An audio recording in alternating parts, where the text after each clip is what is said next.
Allergens different किस्म के हो सकते हैं। जैसे अभी अगर आप बात करें तो आजकल स्प्रिंग है और स्प्रिंग में ये जो नए पौधे निकल रहे हैं इनमें पोलन्स होते हैं। ये एक बड़ा कॉमन एलर्जन है जो कि हम देखते हैं आजकल स्प्रिंग सीजन। पंजाब में गंदम कटती है तो आप देखेंगे मई तक, अप्रैल मई तक आपको सुबह सुबह उठें तो एक गोल्डन सी डस्ट आपकी गाड़ियों पे, घरों पे गिरी होती है। Absolutely, that dust is basically hay fever, और जो हमारी गंदम कटती है उससे हमें ये बीमारी होती है। हमारे पास डेंगू पहले बहुत रेयर था, 2008-9 के बाद एकदम डेंगू की स्पाइक आई, और अब डेंगू एक ऐसी डिजीज़ है जो हर सीज़न में डिफरेंटली आती है। फैलना इसका जी मच्छर की बाइट से है। पहले हम कहते होते थे कि जी सिर्फ एडीज इजिप्टा एक ख़ास किस्म का मच्छर है उससे होता है, लेकिन अब कॉन्सेप्ट ये है कि दूसरे मच्छर भी जो आम सादे घर में मच्छर होते हैं वो भी क्रॉसिंग इसकी आपको स्प्रेड कर सकते हैं। अच्छा।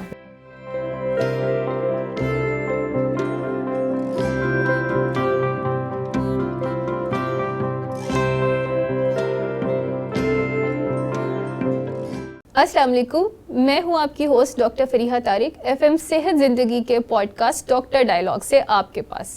आज हमारे साथ जो मेहमान शख्सियत मौजूद हैं वो किसी तारुफ के मोहताज नहीं, प्रोफेसर डॉक्टर राजा यासिर साहब। ये हेड ऑफ डिपार्टमेंट हैं हमीद लतीफ़ हॉस्पिटल में मेडिसिन के, और आज हम इनसे बहुत ही अहम बीमारियों के बारे में बात करेंगे जो आजकल बहुत ज़्यादा इस सीज़न के साथ हमारी आबो हवा में मौजूद हैं और बहुत सारे लोग इनसे मुतासिर हैं। अस्सलाम वालेकुम sir, welcome to the show. शुक्रिया जी, आपने मुझे इनवाइट किया, थैंक यू। बहुत शुक्रिया सर। अच्छा सर, हम शुरू करेंगे एलर्जी से। सर, सर्दियों का मौसम जा चुका है, इसके बावजूद अभी जो मौसम है बहुत ज़्यादा गर्मी भी नहीं आई, और जो है लोग पंखे भी चला रहे हैं और एसी भी चलने शुरू हो गए हैं, लेकिन लोगों को मुख्तलिफ़ तरह से एलर्जी प्रेजेंट हो रही है। कुछ लोग हैं जिनका सांस ख़राब है, कुछ लोग हैं जिनको नज़ला ज़ुकाम है, कुछ लोग हैं जिनको ड्राई कफ है। तो सर, हम अपने ऑडियंस को समझाने के लिए शुरू से शुरू करेंगे कि एलर्जी क्या होती है, ये कैसे होती है, और फिर हम इसके सिम्टम्स की तरफ नेक्स्ट क्वेश्चन में जाएंगे कि ये किस किस तरह से अपेयर हो सकते हैं। सबसे पहले तो हमने ये समझना है कि एलर्जी है क्या। जी सर। एलर्जी दरअसल आपके जिस्म का एक रिस्पॉन्स है, यानी कि किस तरह ये मुख्तलिफ़ चीज़ों को रिएक्ट करती है। जी सर। हम जैसे सांस लेते हैं, ब्रीथ करते हैं, तो हमारे अंदर बहुत सारे चीज़ें जाती हैं जिसमें जरासीम भी हैं और चीज़ें भी हैं। इसी तरह हमारी बॉडी जब किसी चीज़ से कांटेक्ट में आती है, कपड़े को टच होती है किसी और चीज़ को, तो वो इसी तरह फूड है, हम खाना खाते हैं हमारे जिस्म के अंदर, तो हमारी जिस्म का एक रिस्पॉन्स जो है बेसिकली एलर्जी वो एक बढ़ी हुई रिस्पॉन्स का एक तो सर, ये एलर्जेंस किस किस तरह के होते हैं? जी, ये मैं आपको पहले इसमें थोड़ी सी चीज़ बता दूं कि जो एक नॉर्मल आदमी है जिसको एलर्जीज नहीं है, जी सर, जब उसको किसी चीज़ को वो रिएक्ट करता है तो वो कुछ ऐसी एंटीबॉडीज़ यानी कि कुछ ऐसी क़ुव्वत मुदाफ़ियत की चीज़ें बनाता है जो कि एलर्जी नहीं करती। लेकिन ये कुछ ख़ास लोग होते हैं जिनको हम एटोपिक इंडिविजुअल्स कहते हैं। एटोपिक का मतलब होता है कि उनके अंदर ये टेंडेंसी होती है, ये उनकी बॉडी डिफरेंटली बिहेव करती है। वो IgM एंटीबॉडी नहीं बनाती, वो उसकी जगह IgE एंटीबॉडी बनाते हैं, और ये जो IgE एंटीबॉडी है बेसिकली ये इस एलर्जी को मैनिफेस्ट करती है। और क्योंकि उनमें ये एंटीबॉडी बनती है तो उनमें जो रिस्पॉन्स आता है वो एलर्जी की शक्ल में आता है लोगों के अंदर। तो ये ख़ास इंडिविजुअल्स होते हैं। और फिर हमने समझना है कि एलर्जी की भी दो टाइप्स हैं। एक वो है जो बचपन में आप लेके पैदा होते हैं, इनहेरिटेड होती हैं, इनको हम अर्ली ऑनसेट या जल्दी एज में आ जाना, और ये एक अच्छी फॉर्म है क्योंकि बहुत सारे बच्चे जब बड़े होते हैं वो इस एलर्जी से निकल जाते हैं और उनकी बॉडी का रिस्पॉन्स चेंज हो जाता है। लेकिन काफ़ी सारे इंडिविजुअल्स हैं जो लेट ऑनसेट एलर्जी डेवलप करते हैं। यानी सर, ये इनहेरिटेड ही लेट ऑनसेट होती है? जी, कुछ इनहेरिटेड होती है, कुछ बाद में बॉडी का रिस्पॉन्स चेंज होता है, और फिर ये एलर्जी फिर परसिस्ट करती है फॉर लाइफ। तो एलर्जी की पहले इस चीज़ समझना ज़रूरी है कि ये है क्या, वो मैंने आपको इसके ऊपर गाइड कर दी। जी बिल्कुल ठीक। अच्छा सर, एलर्जेंस किस किस तरह के होते हैं? जी, एलर्जेंस डिफरेंट किस्म के हो सकते हैं। जैसे अभी अगर आप बात करें तो आजकल स्प्रिंग है, और स्प्रिंग में ये जो नए पौधे निकल रहे हैं इनमें पोलन्स होते हैं। ये एक बड़ा कॉमन एलर्जन है जो कि हम देखते हैं आजकल स्प्रिंग सीजन के अंदर। Food itself is an allergen. बहुत सारे फूड्स हैं जो हम लेते हैं और कुछ लोग कहते हैं कि उसके बाद हमारा पेट ख़राब हो जाता है, हम ये खा लें तो हम ख़राब हो जाते हैं। तीसरी बात ये, इवन ये जो हमने नीचे मैट्स डाले हुए हैं, कपड़ा है, सिल्क है, इनमें से जो फेदर निकलता है और बाहर आता है, ये सब पीसेस छोटे जो हैं, दे आर ऑल एलर्जेंस। तो एलर्जेंस की बहुत सारी फॉर्म्स हैं, वैरायटी है। इवन दे आर माइट्स, जो छोटे छोटे जरासीम होते हैं, छोटे छोटे कीड़े होते हैं, even they are when they go into your body they can cause allergy. बिल्कुल ठीक। सर, अब मुख्तलिफ तरह के एलर्जेंस हैं, वो मुख्तलिफ तरह के सिम्टम्स प्रोड्यूस करते हैं। जैसे आपने बताया कि जो फूड एलर्जेंस है उनसे पेट ख़राब होता है, तो वो भी एक एलर्जी की किस्म ही हम उसको कह सकते हैं। उसके अलावा जैसे सांस ख़राब होता है, तो कुछ लोग ये नहीं जानते कि वो भी एक एलर्जी की ही किस्म है। तो सर, ये मुख्तलिफ तरह की जो एलर्जीज़ हैं, क्या इनके ट्रीटमेंट ऑप्शंस भी मुख्तलिफ होते हैं या एक ही पैटर्न पे इनको ट्रीट किया जाता है, और क्या ये कंट्रोलेबल है? एक आपने इनिशियली जो शुरू में बात की उसको हम थोड़ा पहले आगे कर लें। आपने कहा था कि सर आजकल जैसे मौसम चेंज हो गया, लोग अभी भी कफ कर रहे हैं और सारा कुछ। आपने समझना है कि मौसम से एलर्जी की बहुत ज़्यादा एसोसिएशन है, ख़ास तौर पे जो सांस और उससे रिलेटेड ट्रैक्ट है, जिसको हम रेस्पिरेटरी ट्रैक्ट कहते हैं, उसमें एलर्जन सबसे ज़्यादा एक्सपोज होता है, क्योंकि हम हर दफ़ा जब सांस लेते हैं तो हम अपने अंदर बहुत सारे एलर्जेंस लेके जा रहे हैं। और आपने समझना है कि इसका वेदर से बहुत ज़्यादा ताल्लुक है। साल में एटलीस्ट 4 वेदर्स हैं जिसके अंदर एलर्जीज़ बढ़ती हैं। जैसे हम पंजाब में रह रहे हैं या सिंध में रह रहे हैं, तो यहाँ पे या अपर नॉर्थ में चले जाएं, यहाँ पे जब स्प्रिंग्स आती हैं, जो आजकल सीज़न चल रहा है, तो पाइन ट्रीज़ हैं वहाँ पे नॉर्थ में, हमारे यहाँ पे बहुत सारी चीज़ें हैं, पोलन्स हैं, बहुत सारे दरख्त हैं, तो हमें ये एलर्जी होने के चांसेस बढ़ जाते हैं। इसी तरह अगर हम दूसरे एलर्जेंस की बात करें तो रेस्पिरेटरी के अलावा कुछ लोगों को छींकों की बीमारी होती है, वो भी एक फॉर्म है एलर्जी की। उनको कफ नहीं होती, लेकिन वो परसिस्टेंटली, वो कहते हैं कि हम सुबह उठते हैं और हम 10 मिनट छींकते रहते हैं। इसी तरह कुछ लोग जो एस्थमा रिलेटेड होते हैं, वो इस चीज़ को बड़ा नॉर्मल समझते हैं कि जी हमें बात करते हुए टेलीफोन के ऊपर या किसी से गुफ्तगू करते हुए खांसी आनी शुरू हो जाती है, और फिर वो खुद ही ठीक हो जाती है, शायद ये जी हमें शुरू से है, but that is a form of allergy. और एस्थमा इसको हम बोलते हैं, एस्थमा जिसे दमे की बीमारी कहते हैं, it's one of the other forms of allergy. ये भी एलर्जी की ही एक फॉर्म है। सर, तो आप जैसे आप बता रहे हैं कि एस्थमा एलर्जी की फॉर्म है, तो जब एस्थमा जिन लोगों को डायग्नोज होता है, फिर आप उनको एलर्जी की लाइंस पे ही ट्रीट करते हैं? बेसिक ट्रीटमेंट देखें इसकी एलर्जी की लाइंस पे ही है। ये एक इन्फ्लेमेशन का प्रोसेस है, सोजिश का प्रोसेस, जो फेफड़ों में और रेस्पिरेटरी ट्रैक में होता है, और इनको हम एलर्जी की लाइंस पे ही मैनेज करते हैं। और बहुत सारी दवाइयाँ मौजूद हैं जो कि मेनटेन की जाती हैं। स्प्रिंग के बाद हमारे पंजाब में गंदम कटती है, तो आप देखेंगे मई तक, अप्रैल मई तक आपको सुबह सुबह उठें तो एक गोल्डन सी डस्ट आपकी गाड़ियों पे, घरों पे गिरी होती है। Absolutely, that dust is basically hay fever, और जो हमारी गंदम कटती है उससे हमें ये बीमारी होती है। फिर बीच में जून जुलाई इज़ बेटर, बट जो ही हमारा बरसात का मौसम आता है, ह्यूमिडिटी बढ़ती है, फिर लोगों को सांस की बीमारी शुरू हो जाती है। और फिर स्मॉग है हमारे पास सितंबर, अक्टूबर, नवंबर मेजर ट्रिगर, और दिसंबर में फॉग है। तो अब लोगों को ये अंडरस्टैंड करना है कि एलर्जी जो है ये डिफरेंट फॉर्म्स में through out the year persist करेगी, उनको होते रहेगी। मेन चीज़ देखें जो आपने सवाल किया कि क्या इससे बचाव का कोई तदारुक है, जी बिल्कुल है। देखें, एलर्जी के लिए अगर आप पहली चीज़ ट्रीटमेंट पूछेंगे तो वो प्रिवेंशन है, एहतियात। और प्रिवेंशन है कि आप एहतियात करें, आप बचें।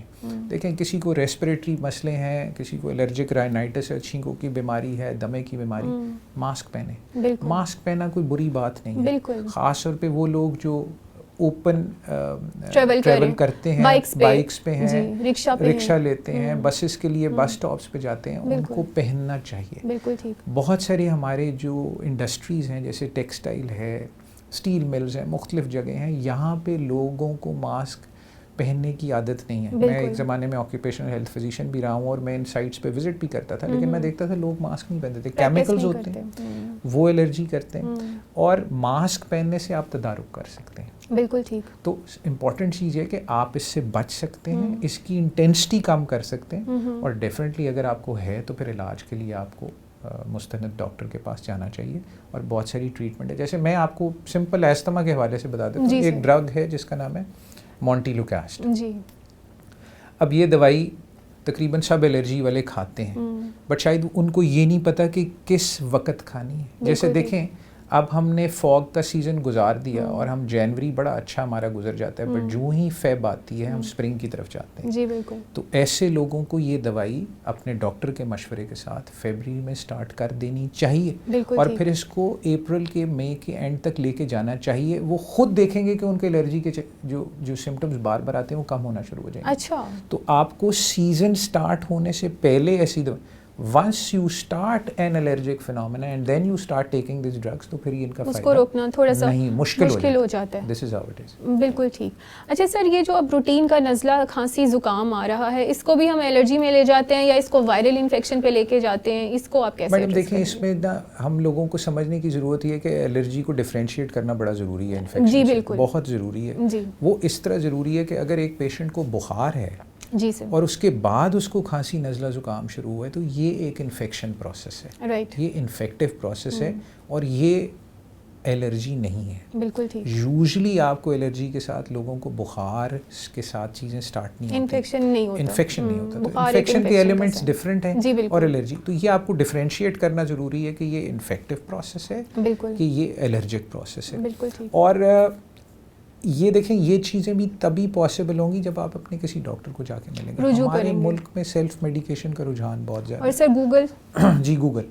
और मैं हमेशा लोगों को कहता होता हूँ कि गूगल हमेशा आपको वर्स्ट चीज़ सबसे पहले बताएगा। आप पैरासीटामॉल अभी गूगल करके देख लें, उसके ऊपर लिवर फेलियर लिखा हुआ आएगा, उसके ऊपर ये नहीं लिखा आएगा दुनिया में सबसे ज़्यादा इस्तेमाल पैरासीटामॉल होती है। लेकिन अगर हम ये देखें तो हम तो उसको यूज़ करना बंद कर देंगे। तो मेरा ख्याल है कि आप मुस्तनिद डॉक्टर को ज़रूर दिखाएं, उनसे डिस्कस करें ताकि आप डिफ्रेंशिएट कर सकें कि आया ये इन्फेक्शन है कि नहीं।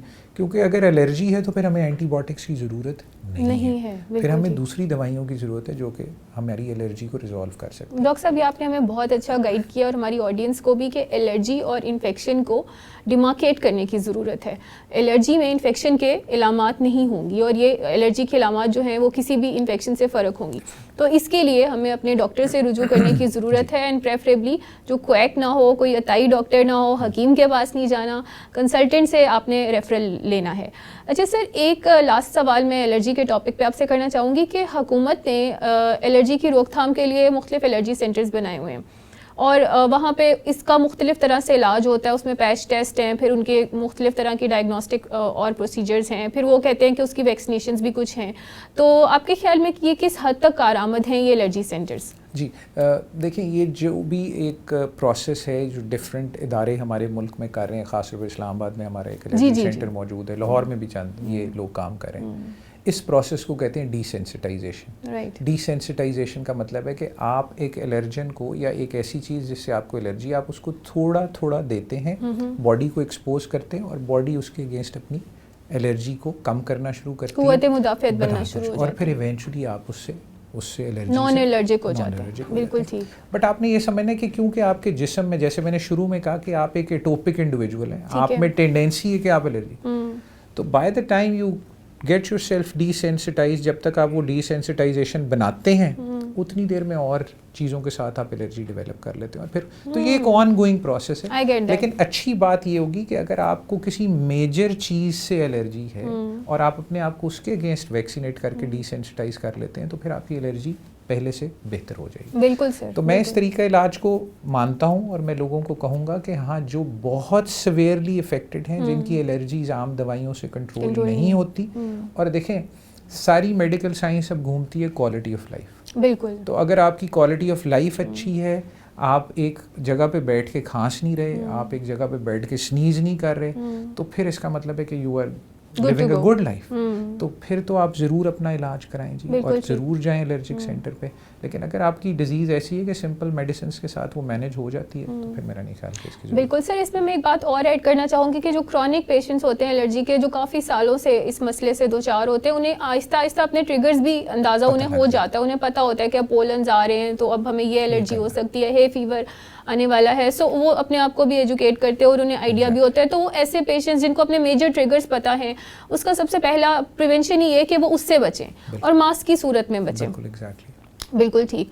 सर एक लास्ट क्वेश्चन मैं आपसे करूँगी, बहुत सारे लोग हैं जो पीनट्स के साथ एलर्जी उनकी देखी गई है। वो कहते हैं हमें ज़िंदगी भर हम पीनट्स खाते रहे और एक दफ़ा हमने एक डोज ली या थोड़ा सा, डोज तो नहीं कहेंगे, आपने थोड़ा सा स्वालो किया पीनट और फ़ौरन एलर्जी हो गई। तो वो उसको ऐसे जो लोग प्रेजेंट करते हैं उनको किस तरह से फौरी डॉक्टर से रुजू करना चाहिए और किस तरह से ट्रीटमेंट को, ऑप्शंस को अवेल करना चाहिए? देखिए, कुछ चीज़ें हैं जिनसे इन लाइफ टाइम आप एलर्जी डेवलप कर सकते हैं। जैसे मैंने आपसे पहले बात की कि लेट ऑनसेट एलर्जीज भी होती हैं, और लेट ऑनसेट इसलिए डेंजरस होती हैं कि फिर वो ख़त्म नहीं होती, वो ग्रो करती हैं, या वो एक परसिस्टेंटली चलना, या वो चलना शुरू हो जाती है। पीनट एलर्जी ऐसी ही एक चीज़ है, हाँ जी, और इसके अंदर और भी नट्स हैं जो ये कर सकते हैं, लेकिन ये कि पीनट एलर्जी बड़ी एक कॉमन चीज़ है। और हमें ये समझना है कि देखें, जब इस तरह की सिवियर एलर्जी होती है तो इनको 2-3 प्रेजेंटेशन होती हैं। या एनाफिलैक्सिस होता है, यानी कि एलर्जी की बड़ी सिवियर फॉर्म जिसके अंदर उनकी सांस ख़राब होनी शुरू हो जाती है, सांस की नालियाँ तंग हो जाती हैं, या होंठ या लिप्स पे बहुत ज़्यादा स्वेलिंग हो जाना, जिसको हम एंजियोएडीमा कहते हैं। और ये एलर्जी की एडवांस्ड फॉर्म्स हैं। इसमें आपको इमीडिएटली इमरजेंसी सर्विसेज पे जाना चाहिए, करीबी अस्पताल की इमरजेंसी में जाएं, क्योंकि इसको लाइट नहीं लेना चाहिए। हमें ये समझना है कि ये एलर्जीज लाइफ टेकिंग भी होती हैं। अगर आप नहीं जाएंगे और आपका खुदा न खास्ता सांस का बंद हो जाना और उससे गले को चोक हो जाना, क्योंकि हमारे जो गला है, जो हमारा लेरिंग्स है, ये भी इसके साथ लेरेंजाइटिस हो सकता है, और ये बंद हो सकता है, सांस की नाली टोटली बंद हो सकती है। इतनी सवेयर इन्फ्लेमेशन होती है, और ये सेकंड से मिनट्स के अंदर होती है। अच्छा, हाँ जी, तो इसमें ये है कि आप डेफिनेटली जो आपकी नियरेस्ट इमरजेंसी है उसको अचीव करें। और वंस यू, वही बात जो आपने पहले की कि जी पीनट से एलर्जी डेवलप हो गई है, तो अब you have to take it off. अब आपको ये पता होना चाहिए कि मैंने पीनट्स खाने नहीं है। अच्छा, बिल्कुल ठीक। मैं खाऊंगा या तो फिर चांसेस हैं कि मैं इसको दोबारा डेवलप कर लूँगा। बिल्कुल ठीक। सर, आपने जैसे बताया कि कुछ और नट्स भी एलर्जी करते हैं, तो वो हमारे ऑडियंस की इन्फॉर्मेशन के लिए थोड़ा सा ऐड कर दीजिए। जो हम देखते हैं वो यही है कि कुछ लोग जैसे ये जो हमारी खुबानी है, इसके अंदर से बीज निकाल के खाते हैं, उससे भी बहुत ज़्यादा होती है। बीटल नट्स हैं, ये बड़े कॉमन हैं, ये भी हम यूज़ करते हैं, इनके साथ भी हमें एलर्जी हो सकती है। नट्स के साथ एलर्जी है, लेकिन वही बात है कि आपको खुद देखना है कि आपकी डाइट में से आपको किस चीज़ से एलर्जी होती है, और उसको आइडेंटिफाई करें, उसको पहचानें और उसका इस्तेमाल, उसको लाइफ से रिमूव कर दें। बिल्कुल ठीक। बहुत शुक्रिया सर आपका। इस टॉपिक को हमने बहुत अच्छा कवर किया। अब हम अपने नेक्स्ट टॉपिक की तरफ चलते हैं। हम थोड़ा सा सर आज डिस्कस करेंगे कोविड के बारे में। ये जब से कोविड आया, उसके मुख्तलिफ फेजेस हम सब ने गुजारे, और अब फिर से जब भी कोई बुखार के साथ पेशेंट प्रेजेंट होता है, या अभी रिसेंटली जैसे दिसंबर जनवरी गुजरा, इसमें बहुत सारे लोग बीमार थे, तकरीबन पूरा लाहौर ही बीमार था, और एक जो कॉमन उसमें एक बात कही जा रही थी कि ये कोविड का एक वेरिएंट आया हुआ है, और फिर उसकी कॉम्प्लिकेशंस थी, उसमें नमूनिया था, और वो काफ़ी एक टफ़ किस्म का स्पैन था जो तकरीबन 20-25 दिन का गुजरा।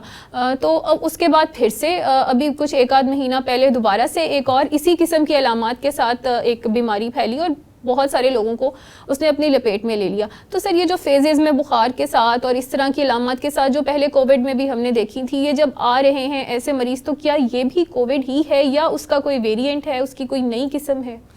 देखिए, अब एक चीज़ तो हमें समझनी है कि कोविड को हमें एक्सेप्ट करना बड़ा ज़रूरी है। जी, देखिए, ये तो पहला हमारा एक चीज़ होनी चाहिए कि वी शुड एक्सेप्ट कि इट इज़ कोविड। और कोविड एक ऐसी चीज़ है जो शायद इनिशियली 1 साल में तो लोगों ने एक्सेप्ट नहीं किया, लेकिन अब एक ये बीमारी है और एग्जिस्ट करती है। हाँ, ये ज़रूर हुआ कि जब वैक्सीनेशन हुई और ट्रीटमेंट अब लोगों को पता है क्या करनी है, और हॉस्पिटल में ट्रीटमेंट लोग कर रहे हैं, तो अब हम सिवेरिटी इतनी ज़्यादा नहीं देख रहे जैसे हम पहले देख रहे थे। और सिवेरिटी से मेरी मुराद ये है कि हॉस्पिटल में दाखिल होना और आईसीयू में एडमिशन हो जाना, यही एक चीज़ है जो सिवेरिटी को डिफ़ाइन करती है। अगर आप अब केसेस देखेंगे तो वो वार्ड लेवल पे भी ट्रीट हो रहे हैं, और इवन घरों में भी ट्रीट हो रहे हैं। तो हमारे पास आउटडोर में आते हैं, हम उनको गाइड कर देते हैं कि आप आइसोलेशन में हो जाएं और आप ये ट्रीटमेंट ले लें। बिल्कुल ठीक।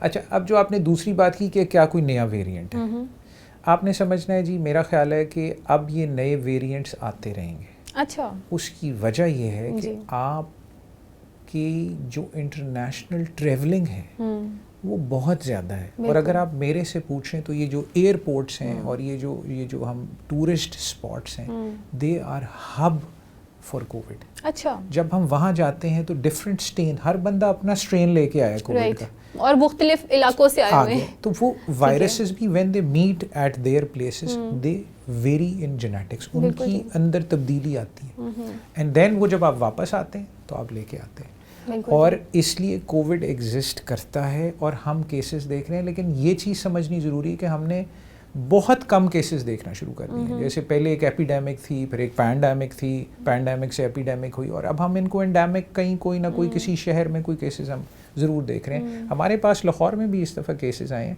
लेकिन बहुत कम थे। अच्छा, इसी के साथ एक पैरेलल वायरस हमने इस दफ़ा देखा जिसका नाम RSV है, रेस्पिरेटरी सिंसेशियल वायरस। अच्छा जी, जो कि सिर्फ पहले बच्चों में एक एंटिटी था रेस्पिरेटरी ट्रैक इन्फेक्शन, राइट, लेकिन इस दफ़ा पूरी दुनिया में उसने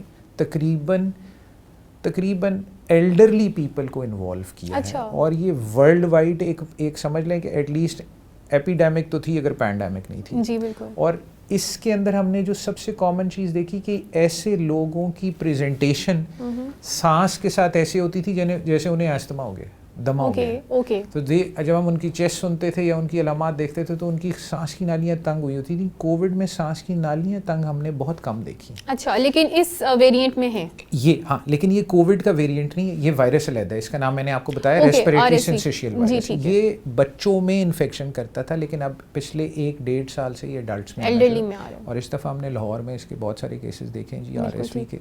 और वो बात है कि ये ट्रीट तो हो जाते हैं, बट इनकी कफ बड़ी प्रोलॉन्ग है, 3-3 हफ्ते लोग खांस रहे हैं। और अगर एडल्ट्स में होता है तो इसकी सिवियरिटी ज़्यादा नहीं है, लेकिन वही जो आपने इनिशियली बात की कि सर कुछ लोगों की कफ ख़त्म ही नहीं हुई, वो वजह यही है कि ये इस वायरस को एक्सपोजर था अनफॉर्चुनेटली, और उसकी वजह से लोग खांसते रहे हैं और वो ट्रीट नहीं होते, क्योंकि वो ब्रोंको कंस्ट्रिक्शन करता है, सांस की नालियाँ तंग करता है। So it is.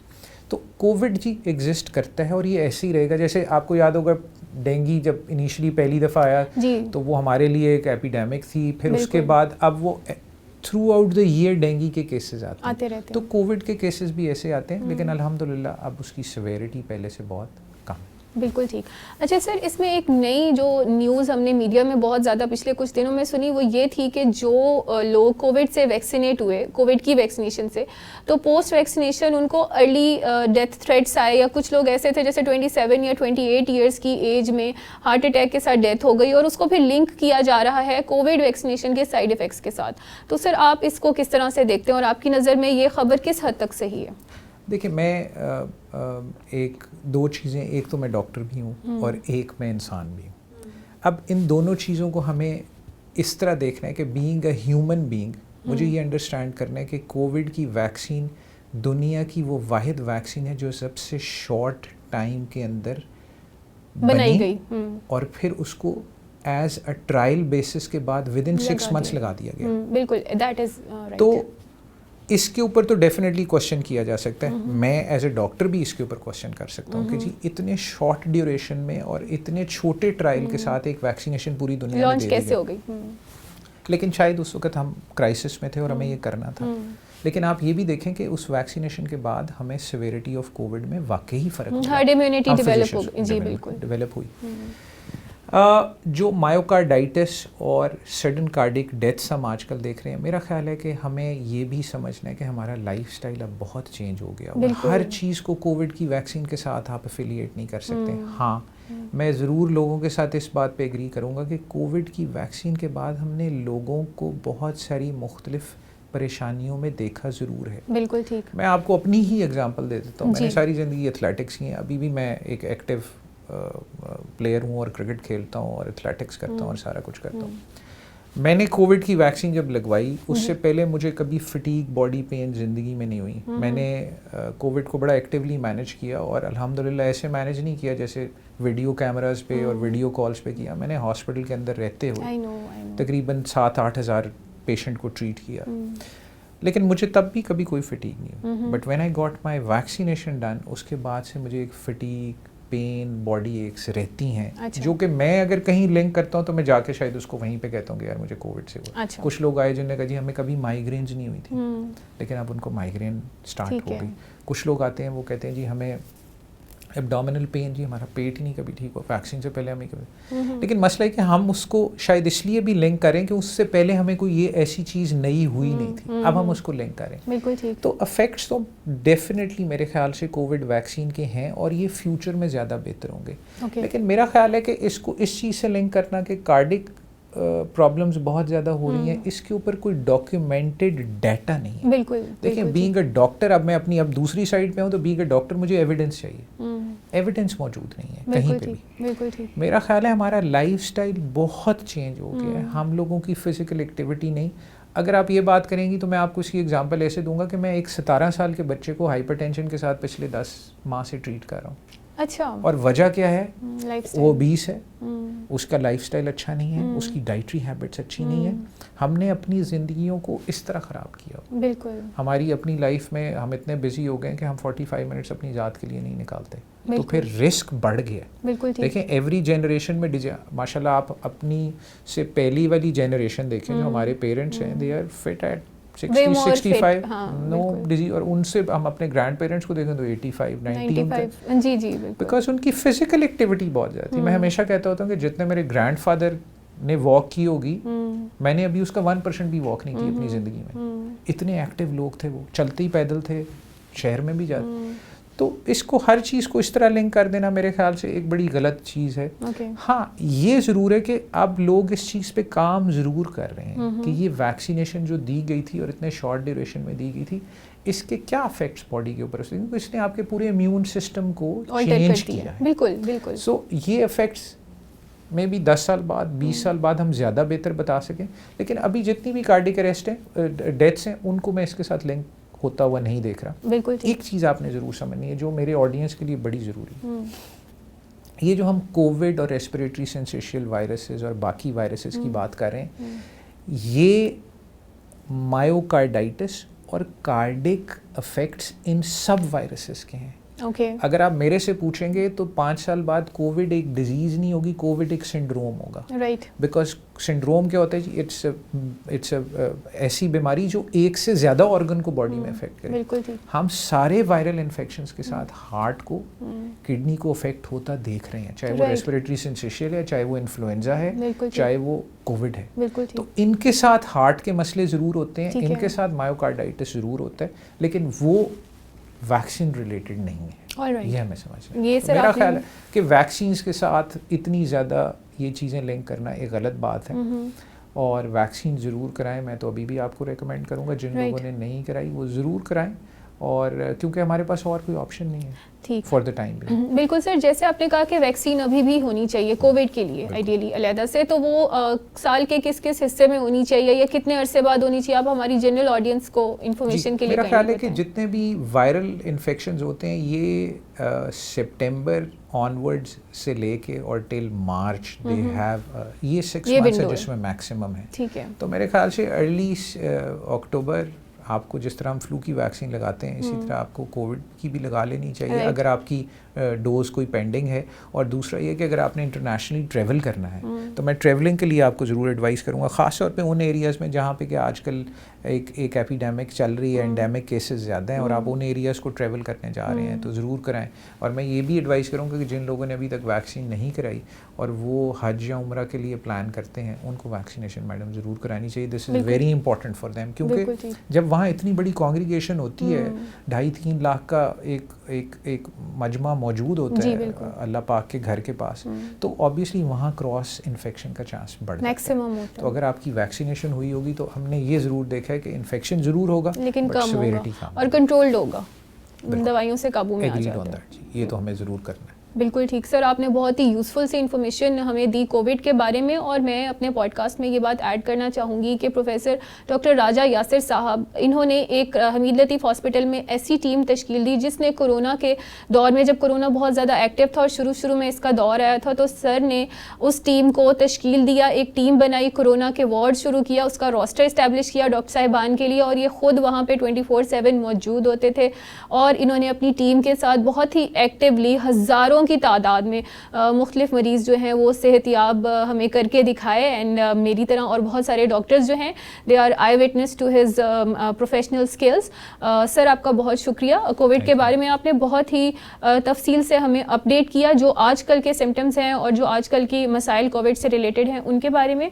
Next sir मैं थोड़ा सा टच करना चाहूँगी डेंगू को, कि आगे जैसे मौसम बदल रहा है और आगे मच्छर भी आ रहे हैं, हुकूमत ने इसके लिए बहुत सारे इकदाम किए, मुख्तलिफ तरह के प्रोग्राम्स लॉन्च किए हुए हैं और वो मुख्तलिफ तरह के स्प्रेज भी आजकल होना शुरू हो गए हैं, रेजिडेंशियल कॉलोनीज़ में भी हो रहे हैं, रोड्स पे भी हो रहे हैं। लेकिन इसके बावजूद जब डेंगू का सीज़न शुरू होगा तो फिर बहुत सारे मरीज़ डेंगू के आना शुरू होंगे।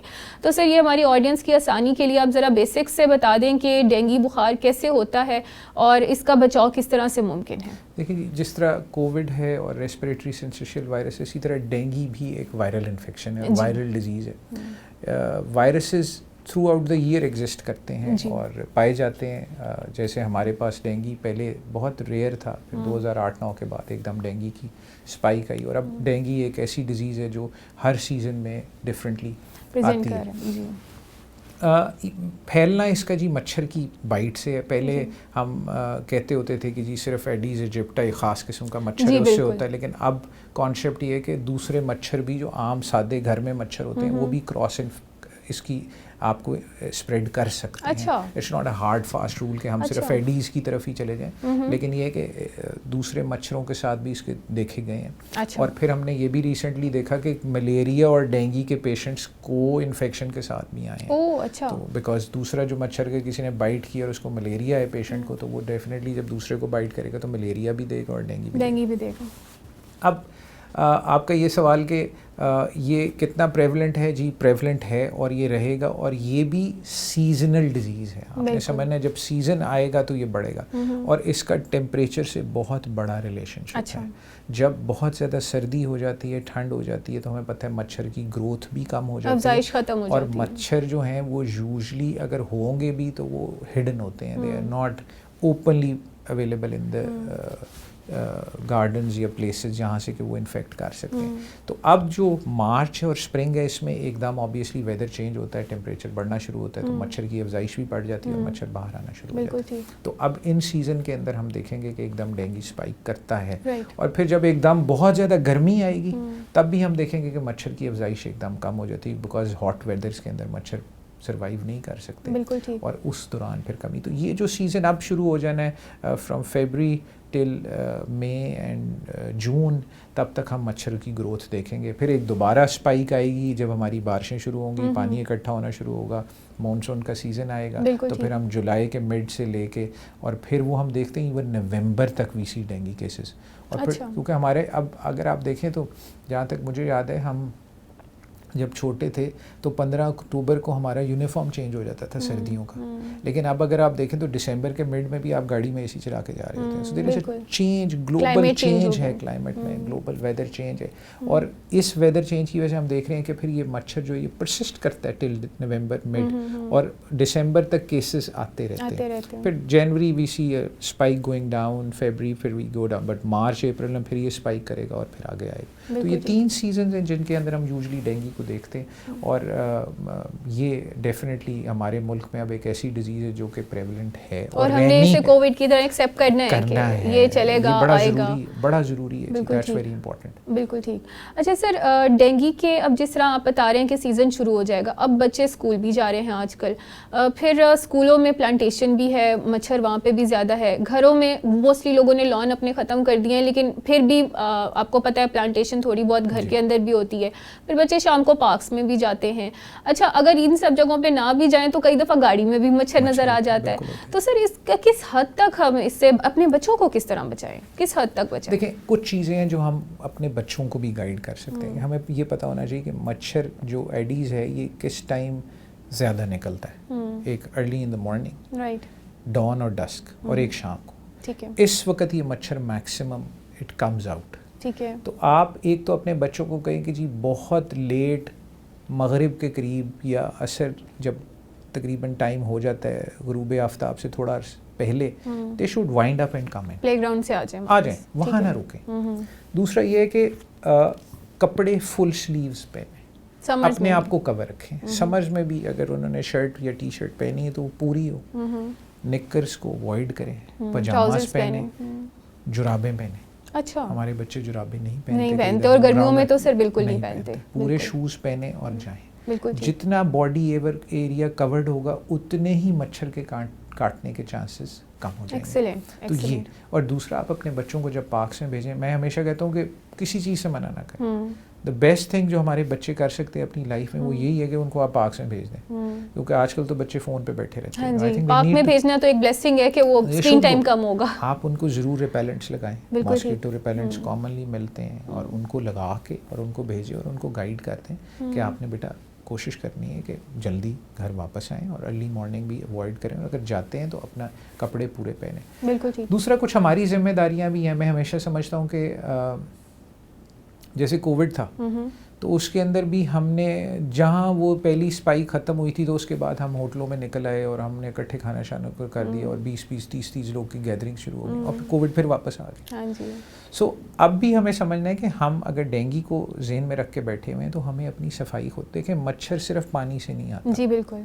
मच्छर को भी खाने की चीज़, पीने की चीज़ें चाहिए। जब तक आप अपनी सफाई को मेंटेन नहीं करेंगे, अब जो गवर्नमेंट ने रिसेंटली कहा है वील मेक क्लीन सिटीज़, ये बहुत बड़ा इंसेंटिव है। एक्सीलेंट मेजर, बिल्कुल। इसलिए हमें समझने की बात है कि देखें कोई भी करे, कोई भी गवर्नमेंट आए, कोई भी ये स्टेप ले, अगर वो क्लीनलीनेस को प्रमोट करती है तो आधी बीमारियों को ख़त्म करती है। एब्सोल्युटली। और सर रिसेंटली अभी मॉल रोड पे और इधर लाहौर में तो मुख्तलिफ स्प्रेज हो रहे हैं डेंगू के। हाँ जी। और सफाई देखें जी, मैं हमेशा कहता हूँ गवर्नमेंट की रिस्पॉन्सिबिलिटी 50% है और हमारी बीइंग अ मुस्लिम भी रिस्पॉन्सिबिलिटी, बिल्कुल हमारे तो दीन का हिस्सा है। मैं आपको इसकी एग्जांपल ऐसे दे देता हूँ कि आप अगर कहीं बाहर इंटरनेशनली कहीं चले जाएँ तो आप वहाँ बाहर 10,000 जगहों से खाना खा लें, जी बिल्कुल, आपका पेट नहीं ख़राब होगा। ठीक है, आप कहीं हमारे मुल्क में या कहीं किसी जगह मुस्लिम कंट्री में बाहर चले जाएं, आपका पेट ज़रूर ख़राब होगा। उसकी वजह यह है कि हम क्लीनलीनेस को फॉलो ही नहीं करते, जबकि ये हमारे दीन का मेन सबूत जो है वो सफाई है। We never follow it. तो सफाई हमें खुद मेंटेन करनी है। अपना कूड़ा देखें, अब इसके लिए बड़ी चीज़ें नहीं है जी, शॉपिंग बैग्स हैं, दूसरे बैग्स हैं, इवन जो डस्टबिन में लगने वाले बैग्स हैं इजीली अवेलेबल है। आप अपने कूड़े को बंद करें और फेंकें, don't split it out open. पानी का जो कम से कम पौधों को और इनको दें, जितना रिक्वायर्ड है उतना दें, ओवर ना करें पानी को, क्योंकि उसमें फिर मच्छरों की अफजाइश हो जाएगी। अपने बर्तन, अगर कुछ परिंदे हैं घर में, कुछ जानवर हैं, उनके पानी के भरे हुए बर्तन ना हो, जब उन्हें चाहिए आप उन्हें फीड करें। बिल्कुल ठीक। कोई आपको पडल स्पॉट्स नज़र आते हैं, उनको प्लीज़ पानी वहाँ से निकाल दें। ये हमारी जिम्मेदारी है। देखें, अगर मैं अपने घर में ये सारी चीज़ें करूँगा तो मेरा हमसाया, उसके बच्चे भी तो मेरे ही बच्चे हैं, वो भी मेरी जिम्मेदारी है। तो अगर हम सारे अपनी जिम्मेदारी को समझना शुरू कर दें तो क्लीनलीनेस एक बहुत बड़ी चीज़ है जी, जो हमें अंडरस्टैंड करनी है और वो हमने ही मेंटेन करनी है। गवर्नमेंट 50% कर सकती है, आपका घर का घर आके तो साफ नहीं कर सकते, वो हमने करना है। तो इसको भी एक पार्ट समझें। तो हर किसी को ये समझना है कि हम अगर बाहर कूड़ा फेंकेंगे और हमारे बच्चे वहीं खेल रहे होंगे तो मच्छर उसी जगह अफजाइश होगी और तो कहीं नहीं होगी। तो cleanliness is another part of it. बिल्कुल ठीक सर, ये आपने बहुत ही खूबसूरत बात की कि डेंगू की रोकथाम और बचाव में हमारा अपना 50% हिस्सा है और उसमें हमने अपना पार्ट प्ले करना है कि हम अपने घरों को साफ़ रखें, हम अपने लॉन्स को साफ़ रखें, घरों के साथ जो अटैच्ड गलियाँ होती हैं वो उनको साफ़ सुथरा रखें, तो उससे बहुत ज़्यादा फ़र्क पड़ जाता है। अच्छा सर, एक बात मैं आपसे डिस्कस करना चाहूँगी कि डेंगू की अफजाइश और इसकी रोकथाम से बचाव के लिए मुख्तलिफ तरह के मेजर्स हम इस्तेमाल करते हैं। उसमें कॉइल्स भी होते हैं, उसमें फिर लिक्विड्स आ गए हैं जो घरों में, वो कमरों में इस्तेमाल किए जाते हैं, लेकिन उससे एलर्जी देखने में सामने आई है। बहुत सारे लोगों को सांस के मसाइल होते हैं उन कॉइल्स से और उन लिक्विड से जो कमरे में लगाए जाते हैं या जो मैट्स है उनके स्मोक से। तो ये लोग क्या करें, इन लोगों के लिए क्या? देखिए, जिनको एलर्जी है उनके लिए बेस्ट तो मच्छरदानी है। मेरा ख्याल है आप नेट लें और नेट अपने बेड के ऊपर लगाएं और उसके अंदर सो जाएं। ठीक है, बेस्ट ये है। दूसरा ये कि हम एक जनरल टेंडेंसी, क्योंकि हम एक गर्म मुल्क में रहते हैं, हमारी जनरल टेंडेंसी भी है कि हम रात को मिनिमम कपड़े पहन के सोते हैं ताकि हमें गर्मी ना लगे। एक ट्रेंड है। मेरा ख्याल है कि आप रात को भी अच्छा स्लीपिंग सूट पहने या शलवार कमीज पहने, कवर्ड हो, ताकि मच्छर के काटने के चांसेस कम हो। और जिनको एलर्जीज हैं वो मच्छरदानी का इस्तेमाल करें। ये बहुत ज़रूरी है क्योंकि नेट्स इजीली अवेलेबल हैं। बिल्कुल देखें, ये चीज़ें अगर किसी को एलर्जी है तो उसकी प्रिवेंशन भी ज़रूरी है। प्रिवेंशन यही कि आप उसको यूज़ ना करें और उससे बेहतर चीज़ यूज़ करें, कोई अल्टरनेट इस्तेमाल करें। तो आप अपने पूरे बेड के ऊपर भी ऐसी भी मिलती है मच्छरदानी जो आपके फुल पूरे बेड साइज होती है, वो नेट लग जाते हैं, आप उसको लगा लें और सुबह आप उसको उतार दें। बिल्कुल ठीक, बिल्कुल ठीक। अच्छा सर, ये डेंगू बुखार के साथ जो मरीज़ आते हैं अस्पतालों में, आमतौर पे तो वो सेहतयाब हो जाते हैं, लेकिन कुछ फ़ीसद मरीज़ ऐसे होते हैं जो सेहतयाब नहीं हो पाते और वो हॉस्पिटल में ही एक्सपायर हो जाते हैं। तो इस अनफॉर्चुनेट वाक़े की क्या वजूहात होती हैं? मैडम देखें, जिसका मलबा सर सॉरी टू से आमतौर पे डॉक्टरों पे ही डाला जाता है। मैं खुद भी एक डॉक्टर हूँ, लेकिन मुझे अंदाज़ा है कि डॉक्टर कितना सिंसियरली एक मरीज़ को जो है वो ट्रीट कर रहे होते हैं और किस तरह से उसके लिए परेशान होते हैं या उसको देख रहे होते हैं। जी, मेरा ख्याल है इसके ऊपर मैडम एक चीज़ पहले तो मैं हमेशा कहता होता हूँ, और उसको कोविड में मुझे ये चीज़ बहुत फेस करना पड़ी कि जी हम अस्पताल लाए थे और एग्जैक्टली सर यही सेंटेंस होता है, घर में चंगा भला सी अस्पताल आया थे, फौत हो गया। अब उसमें देखें एक चीज़ आपने समझनी है, मैं ये सबसे पहले एक एक्सेप्ट करूँगा कि देखें जिस तरह दुनिया में हर जगह सोशल डिटीरियोरेशन है, हमारे माशरे में हम डॉक्टर्स में भी डिटीरियोरेशन है, ये मानने वाली बात है, इसमें कोई ऐसी बुराई नहीं। लेकिन मेरा हमेशा एक सवाल होता है कि देखें किसी मरीज़ को नुकसान पहुँचा के किसी डॉक्टर को कोई फ़ायदा नहीं होता। बिल्कुल, ये तो एक आपने देखा, मैं हर किसी को जवाब दे दूंगा, अपने कॉन्शियस को मैं जवाब नहीं दे सकता, अपने ज़मीर को आप नहीं कर सकते, नहीं कर सकते। तो पहली बात तो ये कि ये कॉन्सेप्ट ज़हन में लाना कि डॉक्टर की वजह से मर गया है, ये बड़ा एक तकलीफ दे अमल होता है, ख़ास तौर पे जो आपको एक नेक नियति के साथ ट्रीट कर रहा हो। बिल्कुल, अगर उसकी नीयत ठीक है तो फिर उसके बाद आप उसके ऊपर नेग्लिजेंस के कोई चार्जेस नहीं लगा सकते। ये एक जनरल ट्रेंड स्टार्ट हो। बिल्कुल। और मैं हमेशा अपने मरीज़ों को एक बात समझाता हूँ कि हम सब कुछ कर सकते हैं बीइंग डॉक्टर्स, हम आपका फेट डिफाइन नहीं कर सकते। बिल्कुल, डॉक्टर खुदा नहीं है। अगर अल्लाह पाक ने हमें फेट डिफाइन करने का बिजनेस दे दिया होता तो फिर तो हम किसी तख्त पे बैठे हैं और हम डिफाइन कर दें यार तूने 5 दिन जिंदा रहना है, तूने 7 दिन जिंदा रहना है, तूने 8 दिन जिंदा रहना है। तो हम फेट डिफाइन नहीं कर सकते, हम एफर्ट करके उस फेट को अल्लाह पाक के मुताबिक बेहतर कर सकते हैं, चेंज कर सकते हैं। बिल्कुल ठीक।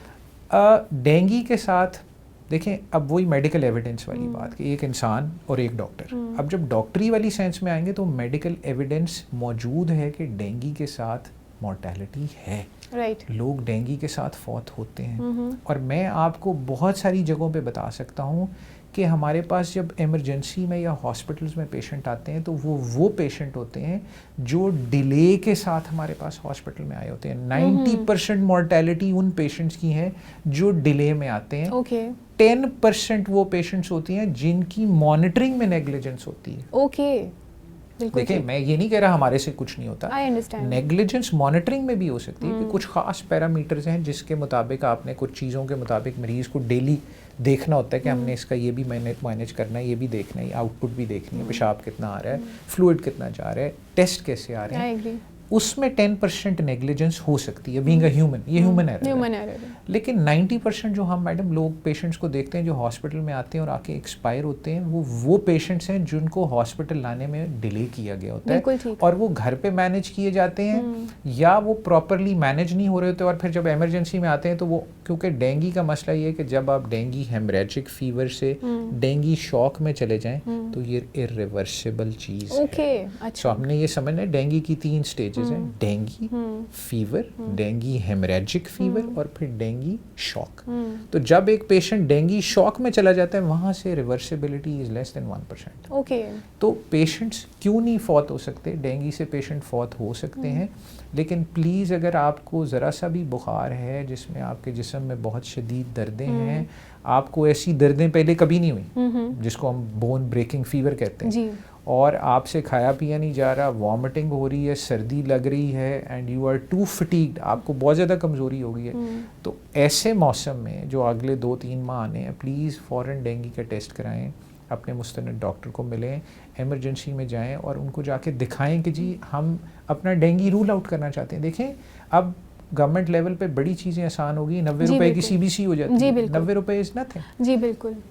और हर हॉस्पिटल के ऊपर इतना प्रेशर है आजकल गवर्नमेंट की वजह से कि डेंगू का केस मिस नहीं होना चाहिए। तो हमारी कोशिश यही होती है कि अगर कोई पेशेंट फीवर के साथ आ रहा है जो सेटल नहीं हो रहा तो हम उसका इमीडिएटली डेंगू टेस्ट करा लेते हैं और डेंगू टेस्ट से हमें ये ज़रूर पता लग जाता है, फिर उसके बाद जो ट्रीटमेंट है वो हम शुरू कर देते हैं अगर हमें लगे मरीज़ दाखिल करना है। लेकिन अगर आप इस फीवर को, जो मैं देखता हूँ, मैंने जो डेथ्स देखी हैं वो यूजुअली वो हैं जिनको पेशेंट्स को हॉस्पिटल की मैनेजमेंट या ट्रीटमेंट में लाने में टाइम लगता है। वो घर पे ट्रीट हो रहे होते हैं, जब वो ख़राब हो जाते हैं फिर वो ले आते हैं और तब तक पेशेंट डेंगी हेमरेजिक या डेंगी शॉक में स्लिप कर गया होता है। अच्छा। और फिर हमें उसको रिवर्ट करना बड़ा मुश्किल होता है। बिल्कुल ठीक। तो फिर दे यूजली डाई। तो 90% जो मॉर्टेलिटीज़ हम देखते हैं वो इसी वजह से देखते हैं कि there is delay in the treatment and diagnosis. बिल्कुल ठीक।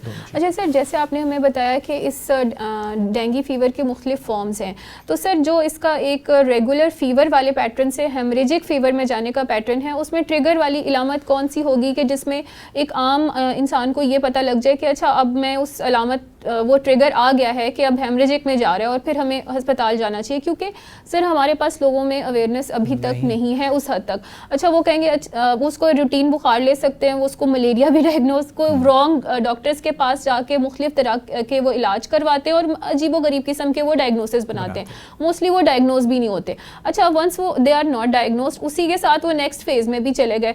तो सर वो ट्रिगर वाली अलामत बताएं, शॉक में जाने के लिए भी और हेमरेजिक फीवर में जाने के लिए। बता देता हूँ। इसमें सबसे ज़रूरी चीज़ तो ये कि देखें जो डेंगी फीवर से डेंगी हेमरेजिक फीवर में जा रहा होगा वो यूजुअली 3rd डे से आगे फीवर होगा। सबसे इंपॉर्टेंट चीज़ ये समझने कि आपको 3 दिन का बुखार हो गया हुआ है और आप तीसरे दिन से आगे चले गए हैं। तो पहले तो टाइम लाइन ज़हन में रख लें कि एक ऐसा टाइम जिसमें किसी मरीज़ को 3 दिन से ज़्यादा का फीवर हो गया है और फिर हमने देखा है कि अब 3 दिन पे भी डेंगी हेमरेजिक आ गया है, जबकि पहले उसकी timeline 5th to 7th day है, यूजुअली 5th। दूसरा एक चीज़ के ब्लड प्रेशर ड्रॉप कर जाए पेशेंट का। अच्छा। कि आप घर में वो बिल्कुल लेथार्जिक हो जाए और आप उसका बीपी लें तो 90-60 या 80-60 आना शुरू हो गया, नीचे रहना शुरू हो गया ब्लड प्रेशर, एक ही अलामत है। ठीक है। दूसरा कि ही ब्लीड्स के नाक से, मुंह से, जिस्म के ऊपर लाल, यूरिन में, पखाने में वो ब्लीड कर रहा है। और तीसरी चीज़ के